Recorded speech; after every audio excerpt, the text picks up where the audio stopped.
धर्मनगरी सूरत में उमरा जैन संघ में आसोजवदी 11 यानी कि तारीख 1 नवंबर 2021 सोमवार के दिन दोपहर 3:15 बजे चतुर्विद श्री संघ की उपस्थिति में नवकार मंत्र का श्रवण करते हुए परम पूज्य आचार्य भगवंत श्री गुणरत्न सुरेश्वर जी महाराज साहिब के आजीवन चरणोपासक परम पूज्य आचार्य भगवंत श्री रश्मि रत्न सुरेश्वर जी महाराज साहिब के आज्ञानुवर्तिनी प्रवर्तिनी पूज्य साध्वी जी भगवंत श्री पुण्य रेखा श्री जी महाराज साहिब के शिष्या सरल हृदया साध्वी जी भगवंत श्री गुण रेखा श्री जी महाराज साहिब ने समाधि के साथ देवलोक गमन कर मृत्यु को महोत्सव बना दिया। आइए पूज्य साध्वी जी भगवंत श्री गुण रेखा श्री जी महाराज साहिब के जीवन की अद्भुत साधना देखते हैं। दीक्षा से पहले जब वे संसार में थे तब उन्हें केरी बहुत पसंद थी। एक तरफ शादी हुई तो दूसरी तरफ संकल्प ले लिया कि जब तक रत्नकुक्षी माता न बनूं तब तक केरी का त्याग। जब एक व्यक्ति दीक्षा लेता है तो उनके माता पिता को रत्नकुक्षी माता पिता का टाइटल प्राप्त होता है। इन्होंने अपने जीवन में मासक शमन, उपध्यान, गंधर्व तप, 20 स्थानक तप, मोक्ष दंडक तप, 45 आगम तप, 108 पार्श्व तप, नवपज्जी की आराधना, ऐसे न जाने कितने ही तप दीक्षा से पहले किए। आज से लगभग 30 वर्ष पूर्व अपनी दूसरी पुत्री कल्पना कुमारी को खूब उत्साह के साथ दीक्षा दी थी और रत्नकुक्षी माता बनने का सपना पूरा हुआ था। जिसके बाद इन्होंने एक नया संकल्प लिया कि जब तक मेरी दीक्षा न हो तब तक केरी का त्याग। इनकी पुत्री का दीक्षा के बाद नाम रखा गया पूज्य साध्वी जी भगवंत श्री कीर्तन रेखा श्री जी महाराज साहिब। आज से लगभग 20 साल पहले खुद के परिवार यानी कि जीवराज जी नरसिंह जी परिवार द्वारा आयोजित पालिताना में सामूहिक दीक्षा में श्रावक और पुत्र के साथ दीक्षा ली। उनके श्रावक दीक्षा के बाद बने पूज्य मुनिराज श्री विनीत रत्न विजय जी महाराज साहिब और पुत्र दीक्षा के बाद बने पूज्य मुनिराज श्री दीक्षित रत्न विजय जी महाराज साहिब। दीक्षा के बाद पुत्री महाराज साहिब ने केरी वापरने की विनंती की। तब पूज्य साध्वी जी भगवंत ने कहा कि इतने वर्षों तक जब केरी नहीं खाई तो अब क्यों, और फिर आजीवन अपनी पसंदीदा केरी का त्याग कर दिया। कुछ समय के बाद पूज्य साध्वी जी भगवंत का स्वास्थ्य बिगड़ने लग गया था।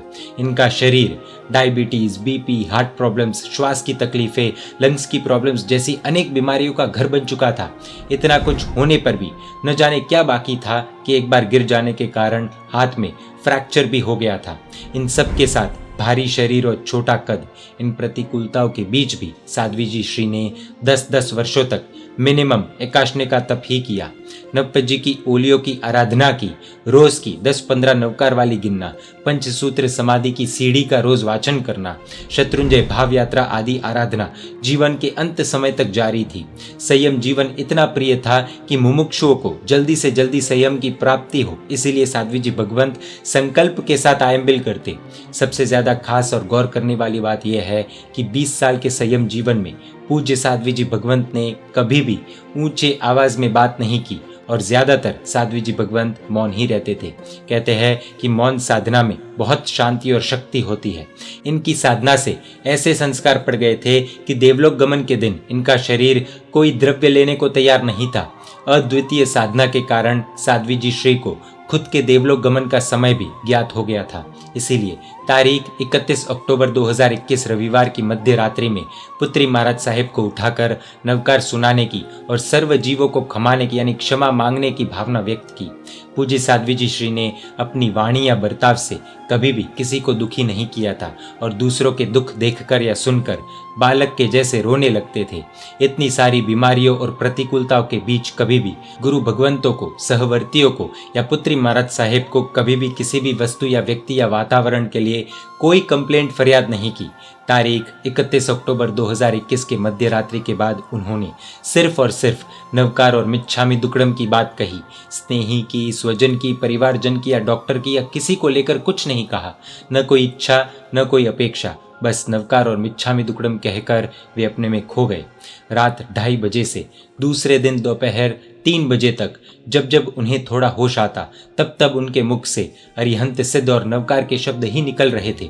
20 साल के दीक्षा पर्याय में उन्हें बहुत कष्ट आए, लेकिन किसी ने भी उनको उनके खुद के दुख और दर्द के लिए रोते हुए नहीं देखा।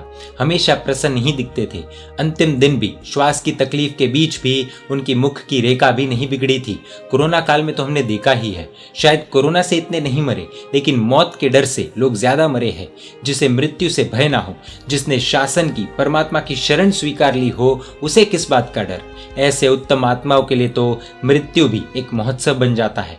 दोपहर 3:10 के समय पर चारों तरफ नवकार की मंगल ध्वनि चल रही थी। सबकी नजर साध्वी जी भगवंत पर स्थिर थी। चतुर्वेद संघ की हाजिरी थी। आधी रात को खराब तबीयत के समाचार मिलते ही उनके संसारिक पुत्र हसमुख भाई एवं पुत्र वधु राखी बहन और संसारिक पुत्री जयश्री बहन एवं जमाई अनिल भाई आदि सब जल्द से जल्द पहुंच गए और पूज्य साध्वी जी भगवंत की शाता और समाधि में निमित्त बने।